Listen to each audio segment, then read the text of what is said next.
Hey, Warrior Saints! Happy Tuesday. Father Chris here. Welcome to our Crucifixional live stream on this beautiful May 17.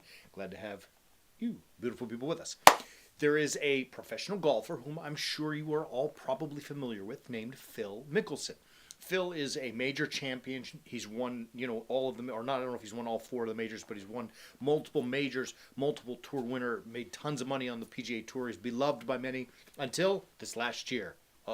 Seems that his not notoriety, what's the word I'm looking for? His belovedness, his likability has plummeted. What happened, well, in brief, he made some comments about the PGA Tour itself. So I'm sure you know this, but the PGA Tour is the professional circuit that covers mostly the United States and some courses in Europe where the pros play, all the famous tournaments that we know. He made some comments against the PGA Tour, I think to steer him in one direction or try to have some influence, but it did not go over well and he was hammered for it. Got worse when a new tour, or at least the prospect of a new tour backed by Saudi Arabia, he said some positive things about them and negative things against the PGA Tour, and the world, Twitter, all of it blew up. And the guy is now like shamed, out of golf basically. He's been hiding. He may play again, but he is skipping the Masters this year, which is his favorite tournament. He's now skipping the PGA Championship, which he is the defending champion. Like, it was a mess. And in all of this, everyone's like talking about the meteoric collapse of Phil Mickelson. I was reading an article about Phil today, and something from an unexpected source hit me, and I'm like, yes, and I want to credit it. There's another professional golfer named Webb Simpson, and Webb Simpson is friends with Phil Mickelson. He considers him to be a mentor and so on. And Webb said the following. He's like, we live now in a cancel culture, where if you make any kind of mistakes, you get canceled right away.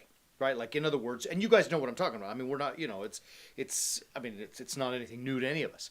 But Simpson went on to say something I thought was awesome. He said, I would much rather live in a forgiveness culture than a cancel culture. When I read that, so I was scrolling on ESPN, I was scrolling down, I was reading, and I kept going, and then it hit me. It took a minute for the slow old man, and I had to scroll back up.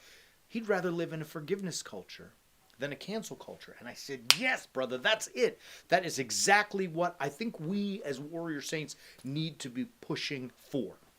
Let me tell you, you guys know, you have to know that there is so much peace in our hearts, in our minds, in our lives that we're searching for. We're desperately searching for that sometimes we don't find.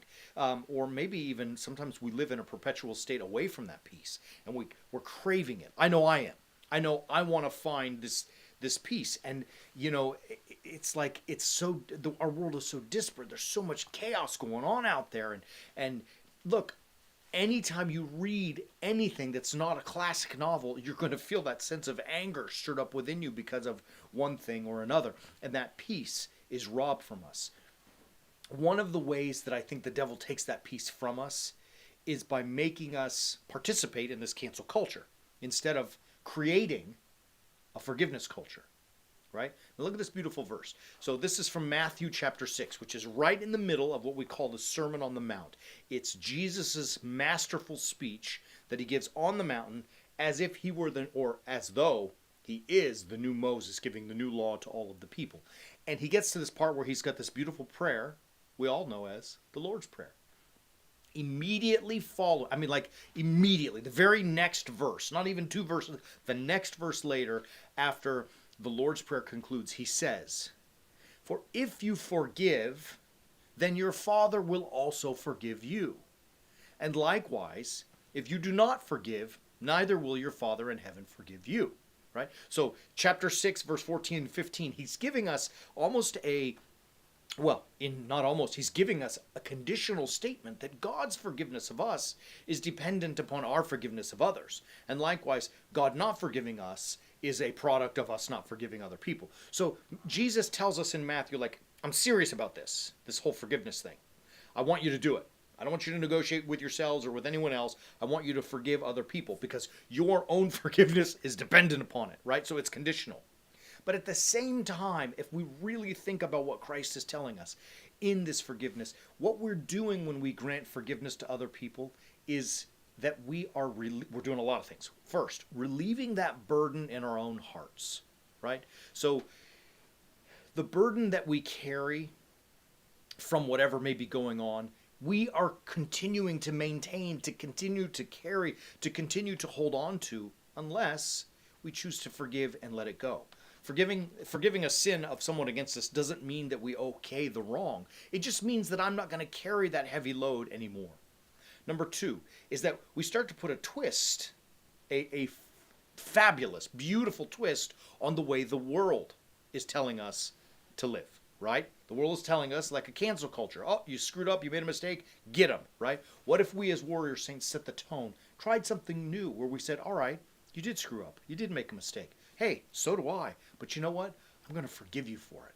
I'm going to bring you back into the fold. Imagine if a few of us, bit by bit, started to do that. What might happen out there? What might other people think about that? Those who are chasing that peace themselves, what might they say if they saw you leading the charge, right? As you are on your journey from this chaos to peace, what if you were to set the tone? The hero of the story who leads others to peace and forgiveness. I mean, like, imagine how awesome that would be. I don't know. I'll tell you this. I'm trying myself. In my own life, I'm trying to be a forgiver of others. Doesn't always work well for Father Chris because I'm a sinful guy, but I'm trying to do it. And I bet that you could do the same. I bet you could say, I'm going to go from chaos to peace. And it's going to start with forgiveness. Give it a shot. I love you, beautiful people.